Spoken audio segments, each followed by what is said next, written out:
उत्तर प्रदेश के रोहलखंड क्षेत्र से 3 बड़ी घटनाएं सामने आई हैं। बरेली के हाफिजगंज इलाके में एक युवती की बेरहमी से हत्या कर दी गई।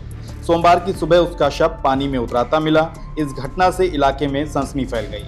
युवती की पहले उंगलियां काटी गईं और बाद में गला रेतकर उसका मर्डर कर दिया गया। शव उठाने पहुंची पुलिस के साथ परिजनों की तीखी नोकझोंक हो गई। हंगामे के बीच पुलिस ने शव पोस्टमार्टम के लिए भेज दिया है। नवाबगंज थाना क्षेत्र की एक युवती रविवार को अपनी फुफेरी बहन के साथ स्कूटी से घर जा रही थी। मृतक की फुफेरी बहन के मुताबिक हाफिजगंज बाईपास पर कार सवार युवकों ने उन्हें रोका और उनकी बहन को उठाकर कार में बिठा लिया। घबराई बहन ने परिजनों को सूचना दी तो रात में ही परिवार वाले हाफिजगंज थाने पहुंच गए। उन्होंने नवाबगंज क्षेत्र के मोनू गुप्ता और अज्ञात के खिलाफ बहला फुसलाकर ले जाने की रिपोर्ट दी। आरोप है कि पुलिस ने शिकायत तो ले ली लेकिन युवती को तलाशने की जरूरत नहीं समझी और अब सुबह उसी युवती की लाश मिली तो हंगामा खड़ा हो गया है। मृतक युवती के परिजनों का आरोप है कि वे रात भर उसे खोजते रहे और पुलिस से मदद की गुहार लगाते रहे लेकिन पुलिस ने उनकी एक नहीं सुनी। ढूंढा नहीं है, पूरी रात हम थाने में पड़े रहे हो, ये लोग आराम से सो रहे थे उस टाइम पे। हमने कहा कि सर हमारी बहन को ढूंढ दो। नवाबगंज थाने में सबके पैर पकड़े नोहरे किए। मैं बहुत देर तक बैठी रही, हाथ जोड़ दी रही। इनने क्या कहा भाग गई होगी और क्या कहे थे, भाग गई होगी और जिसने मारा उसका भी नाम पता है, रिकॉर्डिंग सब कुछ है। सब कुछ थी तब भी नहीं देखा इन लोगों ने वहाँ पे जाके।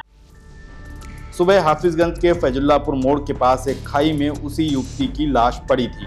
बताते हैं कि उसकी गर्दन पर पीछे से कई बार किए गए थे और हाथ की उंगलियां भी काटी गई थी, यानी हत्यारों ने युवती को तड़पा कर कत्ल किया था।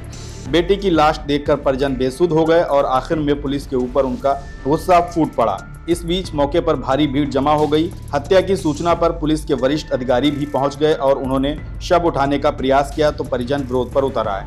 महिला पुलिसकर्मियों ने पीड़ित परिवार की घर की महिलाओं को हटाकर शव उठाया। फॉरेंसिक टीम ने घटनास्थल पर पहुंचकर साक्ष्य जुटाए हैं और जांच में जुट गई है।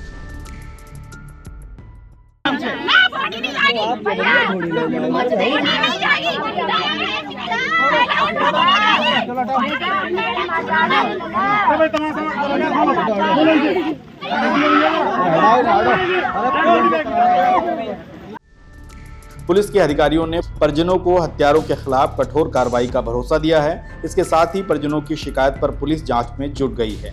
इस घटना ने बरेली क्षेत्र में हड़कंप मचा दिया है। बरेली में बदमाशों के हौसले बुलंद हैं। गैंगवार के बाद से एसएसपी ने सख्ती तो दिखाई है लेकिन इसके बाद भी विवश घटनाएं आ जा रही हैं।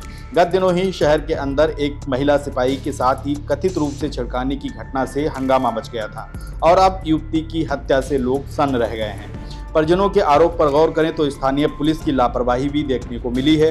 अगर पुलिस रात में ही युवती को तलाशने की कोशिश करती तो शायद उसकी जान बचाई जा सकती थी। पुलिस के काम करने का यह तरीका तब है जब एसएसपी अनुराग आर्य काम में लापरवाही बरतने वाले पुलिस कर्मियों के खिलाफ ताबड़तोड़ कार्रवाई कर रहे हैं। पिछले दिनों ही उन्होंने करीब 14 पुलिस वालों को सस्पेंड किया था। इसमें इंस्पेक्टर दरोगा से लेकर सिपाही तक सब शामिल हैं, लेकिन फिर भी पुलिस के ढर्रे में कोई बड़ा बदलाव देखने को नहीं मिल रहा है।